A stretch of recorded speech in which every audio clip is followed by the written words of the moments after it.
Fidel Castro நூற்றாண்டை கொண்டாடுவோம்னு 3 முக்கியமான நோக்கங்களை கொண்டு இந்த 30 விழா நிகழ்ச்சியை தோழர் சண்முகம் அவர்கள் ஒருங்கிணைச்சிருக்கிறார். இந்த நிகழ்ச்சியில நீங்கள் கலந்து கொள்ள வேண்டும் என்று தோழர் மார்க்சிஸ்ட் கம்யூனிஸ்ட் கட்சியுடைய பொறுப்பாளர்களும் அண்ணா அறிவாலயத்தில் என்னை சந்திச்சு கேட்டப்போ நான் உடனடியாக மனப்பூர்வமாக ஒப்புக்கொண்டேன். என்னில் பாதியான செங்கொடி தோழர்கள் அழைச்சி நான் வராமல் இருந்ததில்லை, இருக்கவும் மாட்டேன்.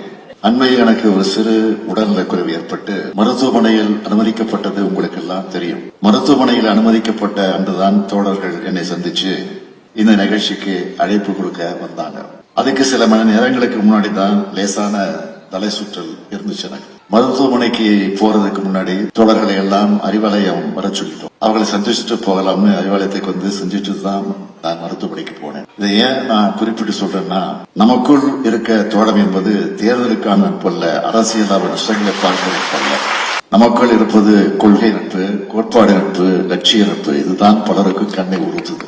அதிலே மாண்புமிகு எதிர்க்கட்சி தலைவர் திரு பழனிசாமி அவர்களுக்கு அண்மையில கம்யூனிஸ்டுக்கு மேல பாசம் புத்துக்கிட்டு வருது.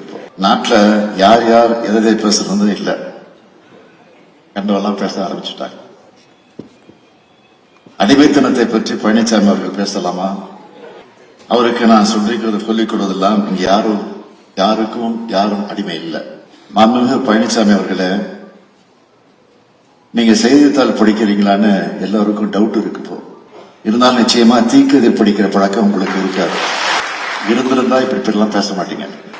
நான் நாள்தோறும் தீக்கதிர் படிக்கிறேன். கலைஞர் எனக்கு கற்றுக் கொடுத்திருக்கிறதில்ல. நம்ம தோழர்கள் டிவி டிபேட்ல என்ன பேசுறாங்கன்னு நேரம் கிடைக்கிறப்பெல்லாம், வாய்ப்பு கிடைக்கிறப்பெல்லாம் பாக்குறேன். தோழர் சண்முகம் அவர்கள், தோழர் பாலகிருஷ்ணன் அவர்கள், தோழர் ராமகிருஷ்ணன் அவர்கள், தோழர் கனகராஜ் அவர்கள்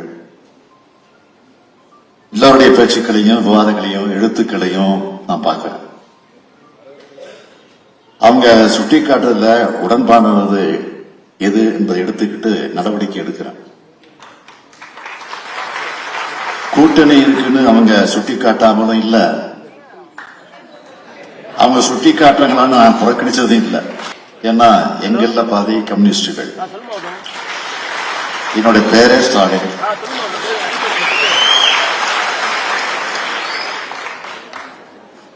நட்பு சுட்டலது உள்நோக்கத்தோடு பரப்பப்படும் அவதூறு எது எங்களுக்கு பிரிச்சு பார்க்க தெரியும். கொள்கை தெரிவும் நட்பின் புரிதலும் கொண்டவர்கள் நாங்கள் என்பதன் அடையாளம் தான் இந்த மேடை. உலகம் முழுக்க நடைபெறும் ஏகாதிபத்திய சதிகளை முறியடிக்க வேண்டிய நெருக்கடி இப்போ இருக்கு. ஏகாதிபத்திய சதிகளை என்பது ஏதோ போர் தொடுப்பதால் மட்டும் ஏற்படுவதல்ல. இந்தியாவுக்கு 50 விழுக்காடு வரிய அமெரிக்கா பிறப்பித்துள்ளதும் இதே போன்ற செய்திதான். இதை ஒன்றியத்தை ஆளும் பாஜக அரசு கடுமையா எதிர்த்தாகும். இது குறித்து வெளிப்படையான பதில ஒன்றிய பாஜக அரசும் பிரதமர் மோடி அவர்களும் பதிவு செஞ்சாகும்.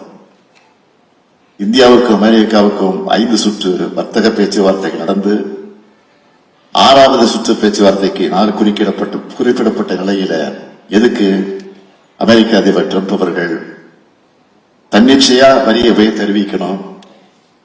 இந்தியா பாகிஸ்தான் போற நான் தான் நிறுத்தினு ட்ரம்ப் திரும்ப சொல்லிட்டு இருக்கிறார்.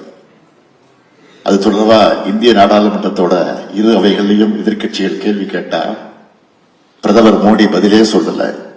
இது அவருடைய பலவீனத்தினுடைய அடையாளம்.